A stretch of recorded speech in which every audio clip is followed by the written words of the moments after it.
Estamos haciendo un sondeo. Ya. Por otro lado, les informamos que esta sesión de capacitación será transmitida en vivo a través de nuestro canal de YouTube. La transmisión será grabada y guardada y puede ser utilizada en los canales que consideremos necesarios. Permaneciendo en esta sesión, ustedes están autorizando y dando su consentimiento para ser incluido en la grabación y el uso de dichos canales. De nuevo, mil gracias y le doy la palabra a Sebastián para que demos inicio a la sesión de hoy. Hola, muy buenas tardes. Muchas gracias por participar en este espacio en el inicio del nuevo calendario de capacitaciones que damos desde Precia. Como lo mencionaba Andrea, pues yo soy Sebastián Vélez y los voy a acompañar hoy en la capacitación de curvas de deuda pública. Entonces, vamos a dar inicio. Esta es como la agenda que vamos a manejar. Vamos a empezar con unas definiciones muy concretas que son de utilidad para la construcción de estas curvas. Después vamos a ver un poco cuáles son y qué operaciones de mercado, qué datos de mercado nosotros desde Precia tomamos y utilizamos para la construcción de las curvas de deuda pública. Después explicarles cuál es el modelo utilizado para la construcción y ya al final pues ver un poco más al detalle cómo es esta construcción de las curvas y pues cuál es el resultado final de aplicar todo este modelo. Bueno, entonces acá empezando con dos definiciones fundamentales que necesitamos para lo que son las curvas, es la tasa cuponada y la tasa cero cupón. ¿A qué vamos a llamar tasa cuponada? ¿O qué es una tasa cuponada? Es una tasa de rendimiento que va a tener un instrumento financiero indexada o atada a varios pagos de intereses que se pactan en cierto vencimiento futuro. Mientras la tasa cero cupón también es una tasa de rendimiento, pero la característica de esta tasa es que es un pago o un rendimiento de un único pago en una fecha futura. Estas dos ahora las vamos a enlazar a las curvas. Entonces, ¿a qué nos vamos a referir cuando decimos una curva? La curva básicamente va a ser una relación entre el plazo al vencimiento o un tiempo y una tasa de rendimiento que se va a tener. Entonces acá vamos a hablar de unas curvas de rendimiento que van a ser una una relación de tasas cuponadas versus sus plazos al vencimiento. Y por otro lado vamos a hablar de unas curvas cero cupón. Entonces las curvas cero cupón van a ser la relación entre plazos a vencimiento y sus respectivas tasas cero cupón. Y acá con lo que vamos a trabajar, o nuestro instrumento financiero principal va a ser un bono.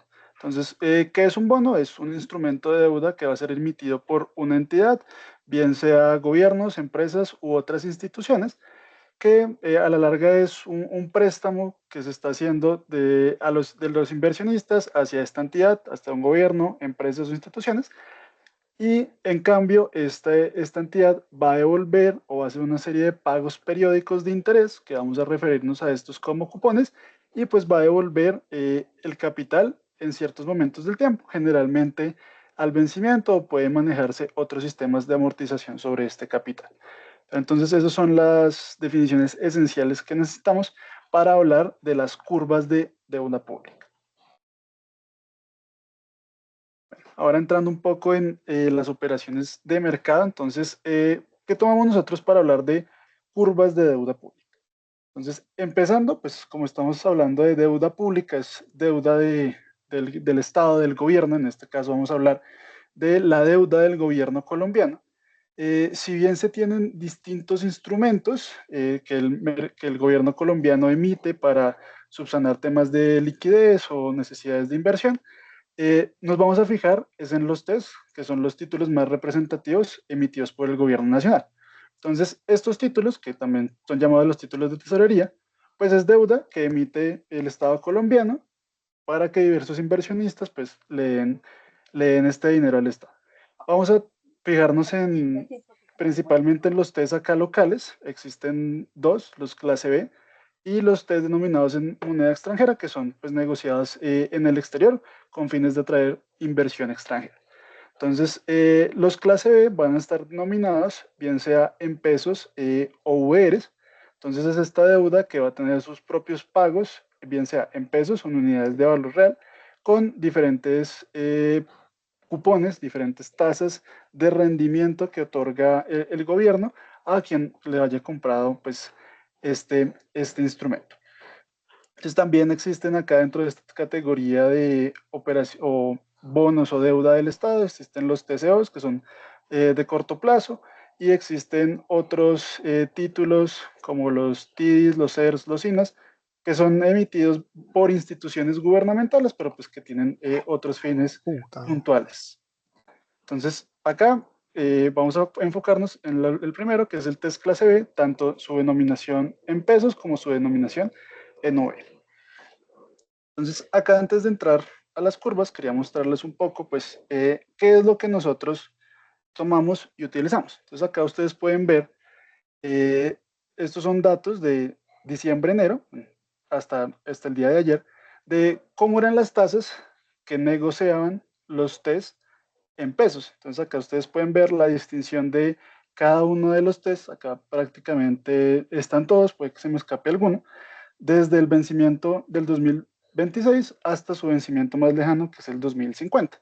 Entonces ustedes pueden ver acá que cada uno de estos test tiene pues cierta dispersión en la negociación de sus tasas, ¿sí? No, a lo largo de estos casi 2 meses, porque es el 1 de diciembre, pues se han visto diferentes niveles de tasas negociadas para cada uno de estos test. Entonces, por ejemplo, el del 36 es un test que vence en el 2036. Vemos que tiene una tasa, o durante casi 2 meses, su mínimo es un poco menos del 11% y su máximo 12,25 más o menos. En eso osciló durante estos meses. Entonces, esta es la información que nosotros vamos a utilizar. Nosotros capturamos las tasas negociadas de los test durante todas las jornadas de negociación, durante toda la jornada de negociación para el día, y esa es la información que nosotros vamos a utilizar de insumo para construir las curvas. Entonces, si se dan cuenta, pues existieron movimientos durante el mes que pues corresponden a movimientos de diferentes variables económicas y condiciones de riesgo del país. Entonces acá ya podemos ver un día puntual, tenemos la foto de un día puntual que va a ser el 20 de enero, este lunes que pasó, y acá podemos ver cada uno de los test desde el más corto plazo, repito, el 2026, hasta su mayor vencimiento en el 2050. Y acá estamos haciendo es una relación. Entonces, su relación de días a vencimiento, el 20 de enero, pues cuántos días quedaban para que venciera cada uno de estos títulos, versus cuáles fueron las tasas que se negociaron. Entonces, acá, digamos que en el día, o este día particular, no existe tanta dispersión en las tasas negociadas de cada uno de los títulos a cada uno de los plazos. Entonces, ustedes, si se dan cuenta, esto es lo que se llama referencia con una curva de rendimientos, que es la relación entre plazo versus una tasa de rendimiento, una TIR negociada por el mercado para cada uno de estos títulos. Entonces, esa relación que nosotros queremos formar, o a lo que nos referimos con una curva de rendimiento, es, piénselo muy a grandes rasgos, es hacer la unión de estos puntos y es ver en cada momento del tiempo pues cuál sería el rendimiento que me pagaría si yo tengo una inversión a, no sé, 5.000 días, 8.000 o 1.000. ¿Cómo se comportaría? Esa es la relación o a lo que nos referimos con curva de rendimientos. Esto es por el lado de los test en pesos. Ahora vienen los test en UVs. Entonces tenemos el más corto plazo que vence este año, en mayo, y el de más largo plazo que es del 2055. Entonces, si se dan cuenta, pues el de corto plazo tiene unos niveles totalmente diferentes a el resto de los títulos en UVs y pues cada uno presenta dispersiones diferentes. Entonces, el del 2055, un test de muy largo plazo, pues esas tasas que se negociaron son muy concentradas. Por ejemplo, el del 27 tuvo una concentración 75% por poco menos de 5,3, mientras en alguno de estos días de esta ventana de tiempo que les mencionaba, negoció por encima de los 5.5. Otro que también está un poco concentrado es pues el TSNVR del 41, que también pues se mueve muy poco entre el 5.6 y 5.7 más o menos. Y acá también tomamos este mismo recorte para el 20 de enero y vemos pues cómo se comportaban esas tasas. Entonces, si nos devolvemos a la de los pesos, vemos que para el 20 de enero esa curva de rendimientos pues tiene una pendiente más marcada que la pendiente que existe acá con los URs. Entonces, si bien acá en el corto plazo, si unimos estos puntos para hacer una curva de rendimiento, en el muy corto plazo esa pendiente es bastante fuerte, pero ya después de los 1000 días esto se empieza como a aplanar un poco. Y eso, ese es el movimiento, las formas que vamos a ver en la construcción de las curvas. Entonces, la idea con el modelo que les vamos a presentar, porque nosotros usamos, que es el modelo de Nelson-Siegel, es capturar el comportamiento de las tasas negociadas y simularlo, bueno, no simular, modelarlo a través de la siguiente ecuación que fue propuesta por Nelson-Siegel en el 87. Entonces, esta ecuación nos va a dar es el comportamiento de las tasas. Entonces, lo que nosotros vamos a hacer con este modelo es ajustar los datos de mercado para encontrar estos parámetros que van a ser el beta 0, beta 1, beta 2 y el tau, de tal manera que se refleje los datos de mercado que nosotros tenemos. Entonces, cada una de esas tasas negociadas que vemos acá va a representar un precio para cada uno de los títulos. Entonces, yo quiero que mediante esta ecuación de Nelson-Siegel, ajustar esos precios de mercado, esos precios de negociación, con un precio teórico calculado a partir de esta ecuación de acá. Entonces, algo que tener en cuenta de este modelo es que este modelo está expresado para tasas compuestas continuas y, digamos, las tires que observamos en la negociación de los test son tires efectivas anuales. Entonces, digamos que no es directamente tomar esta tasa y compararla, digamos, con la TIR de negociación, sino pues hay que tener en cuenta que son convenciones diferentes. No sé si hasta el momento tienen alguna pregunta.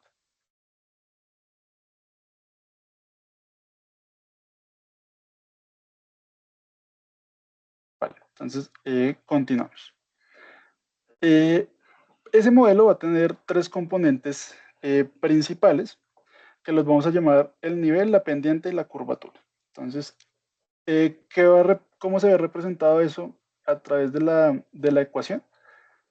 Esa tendencia a largo plazo o nivel, pues va a ser denotado como el beta 0 y va a ser esa tasa o ese nivel de rendimiento de largo plazo. Si es cuando yo me voy obteniendo ese tiempo al infinito, me va a representar esa tasa de largo plazo, pues en cuánto está.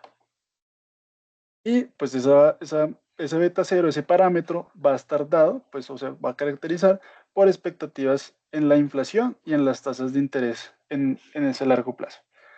El segundo componente, que es la pendiente, entonces que era un poco lo que veíamos acá atrás, esa pendiente que yo puedo tener a lo largo de la curva, si es muy pendiente, poco pendiente, más plana, digamos acá la parte inicial del OR que veíamos que era una pendiente, pues si uníamos así los puntos, bastante inclinada y que ya después se planaba, o acá que era más bien alta pero constante, va a estar dado, va a estar determinado por este parámetro beta 1. Entonces, ese va a generar pues qué tan pendiente es mi curva de rendimientos y pues va a estar concentrado, va a reflejar esas expectativas que se tienen sobre el mediano plazo de la curva. Y el último componente, que es la curvatura, va a estar denotado como con el parámetro beta 2, que es lo que me va a reflejar o lo que me va a permitir modelar, son convexidades o concavidades en las curvas de rendimientos. Entonces, ¿a qué nos referimos con las concavidades o las convexidades? Entonces, ese parámetro lo que me permite hacer es, por ejemplo, si la expectativa es que en el corto plazo las tasas bajen, pero después vuelvan a subir. Ese parámetro lo que me va a permitir es poder generar esta bajada acá para que después vuelva y suba. O caso contrario, esperamos que suban primero y después bajen y se mantengan. Ese es parámetro o este componente del modelo el que me va a permitir ajustar a esas expectativas. Eso es lo que llamamos la curvatura.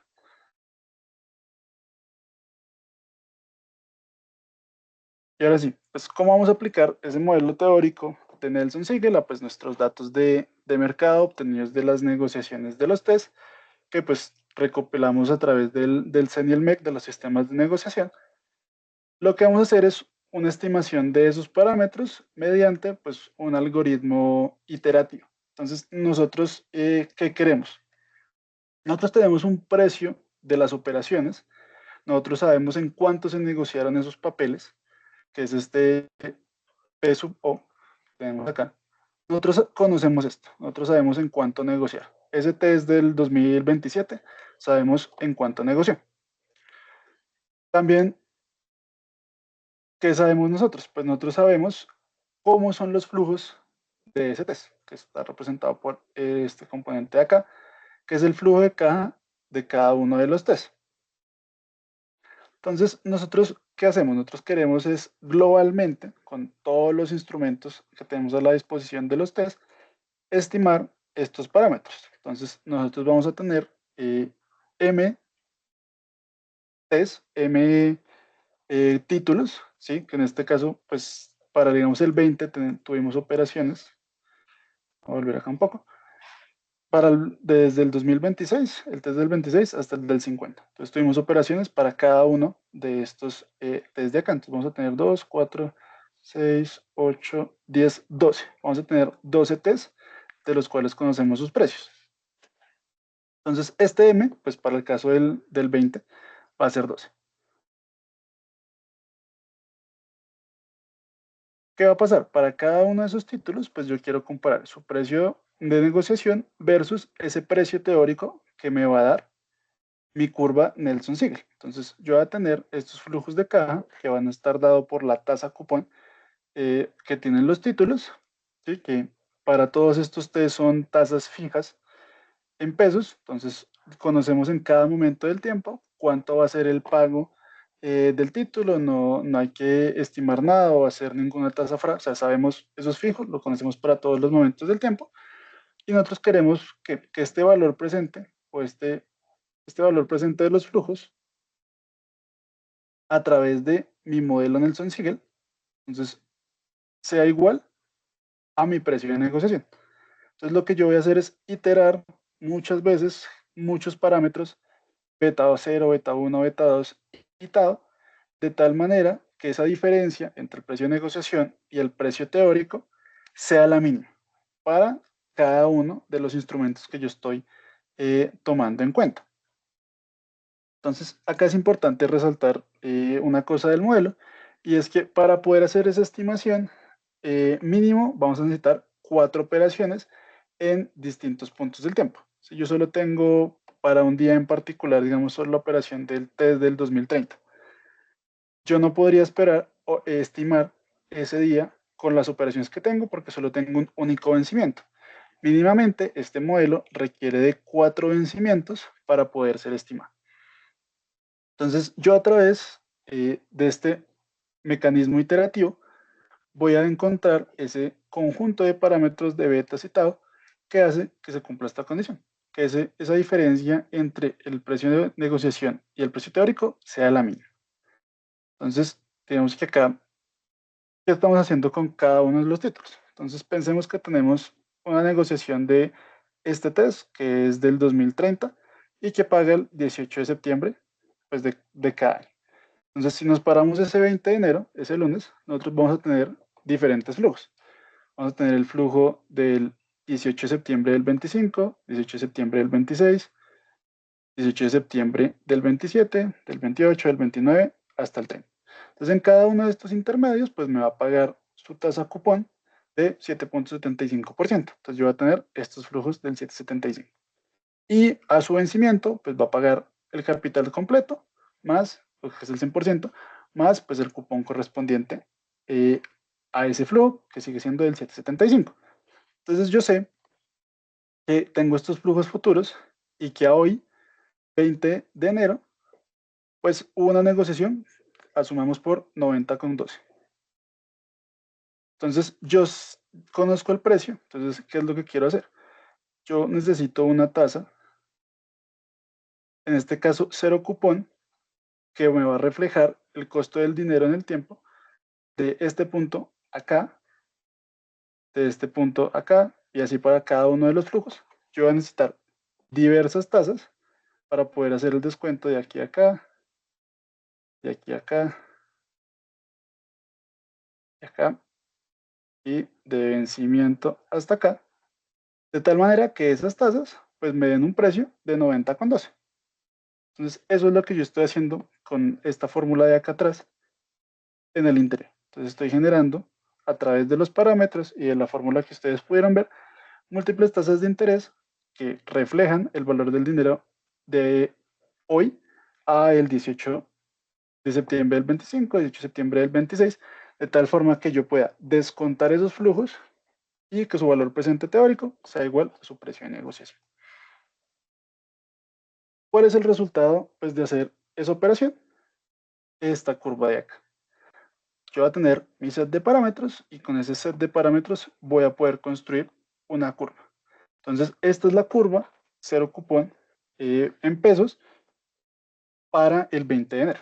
Entonces, si se dan cuenta, sigue la misma forma que las operaciones de las tires negociadas que vimos anteriormente. Y yo voy a explicar exactamente el mismo funcionamiento para la curva de deuda pública en UR. Entonces, de nuevo, si se dan cuenta, sigue más o menos la misma forma que las operaciones, que las tires negociadas de ese día. Entonces, acá cuál es la diferencia. Esta curva SEC y la curva SEC-VR son curvas de tasas cero cupón, ¿sí? No curvas de rendimientos.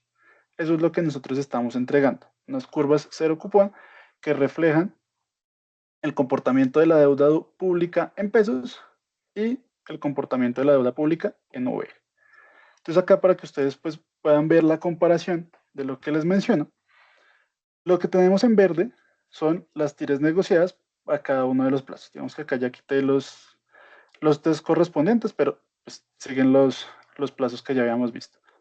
Y los negros sobre la línea, pues son esas tasas cero cupón correspondiente a cada uno de los plazos.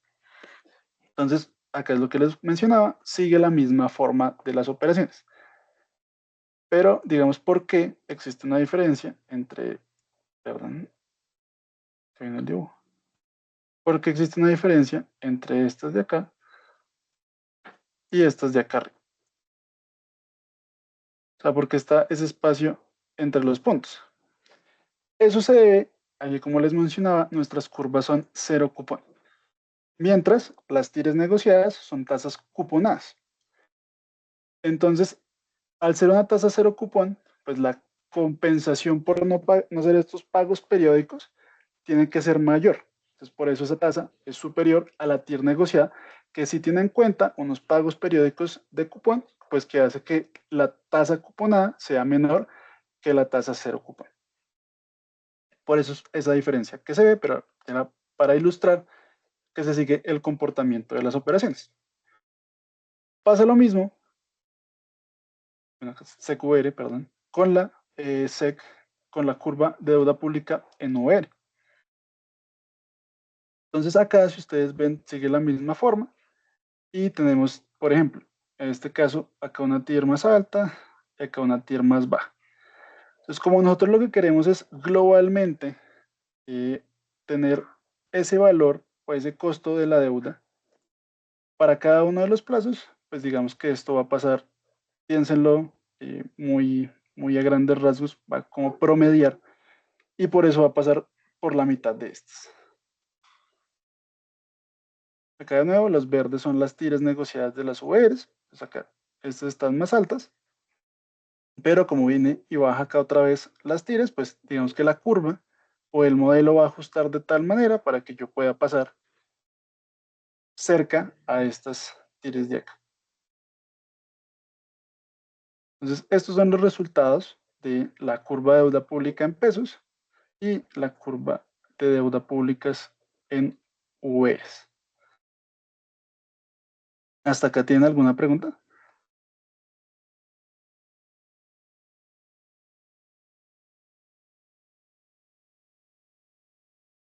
¿Todo claro? Bueno, acá denme un momento, les voy a compartir, digamos, una comparación de cómo se han venido moviendo estas curvas pues, a lo largo de estos días.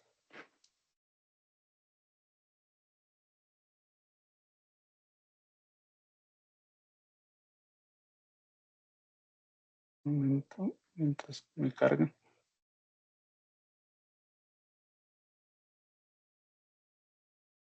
Listo. Entonces, me avisan, por favor, cuando puedan ver mi pantalla otra vez.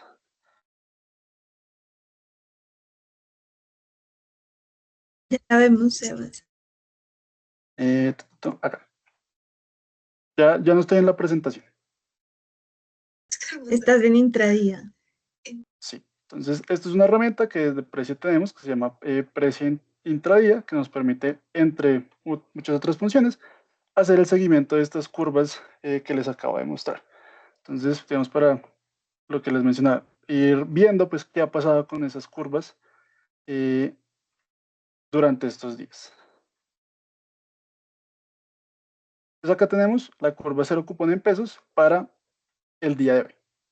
Entonces, si se dan cuenta, pues no es muy diferente a la que vimos ahorita del 20, en su más corto plazo empieza en el 8% y va creciendo hasta un 13,65%. Entonces acá, digamos, es ver el comparativo de pues, qué ha pasado. Entonces, por ejemplo, si la comparamos con el mes anterior. Si hace un mes, el 22 de diciembre del 24. Entonces vemos que en el corto plazo son similares, pero ya en el largo plazo sí existe un spread entre lo que hay hoy versus había hace un mes. Estos comportamientos en el largo, en el corto, sea más o menos, pues van a responder a las operaciones que tenga el mercado de los títulos en esos plazos. Entonces, no sé, digamos, agregamos hace 3 meses. Ya pasaba hace 3 meses. Entonces, si se dan cuenta, la curva estaba a unos niveles mucho más bajos. Entonces, en esta parte de largo plazo estaba sobre el 11 en septiembre, ya hoy está sobre el 13,45. E igual, acá en el corto plazo, si se dan cuenta que hay una pequeña curvatura, que era este componente del modelo que les mencionaba, que me permite capturar un movimiento de estos test inferior a 3 años, que era el del 26-27, que muy posiblemente tuvieron operaciones por debajo del 8, que hacían que mi curva pues bajara a estos niveles, pero ya el resto de operaciones superiores o vencimientos superiores a los 3 años, pues estaban otra vez en niveles de 8,5, 9 a 10, que hacían que pues, mi curva volviera a tomar esta forma. Entonces, el modelo, como construimos nosotros las curvas, nos permite adaptarnos a todos los movimientos de mercado que existan sobre los títulos que tomamos en cuenta. En la siguiente capacitación, que vamos a hablar, bueno, van a hablar sobre las curvas corporativas, es similar, pues responde a qué pasa con las negociaciones de los bonos ya no de gobierno, sino de diferentes emisores, como bancos o empresas. Entonces, el modelo igual nos permite, acá en el caso de los test, adaptarnos a cómo se movieron las tasas negociadas en cada uno de los días de valoración. Nos quería mostrarles un poco esto, pues cómo las curvas responden. No sé si tienen alguna pregunta o comentario.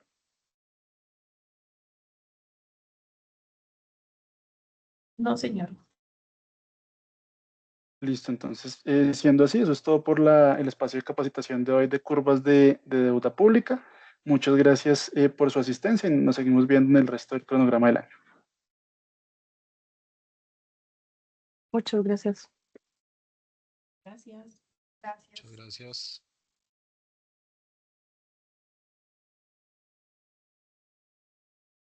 Muchas gracias. Gracias a Hasta luego. todos. Muchas gracias.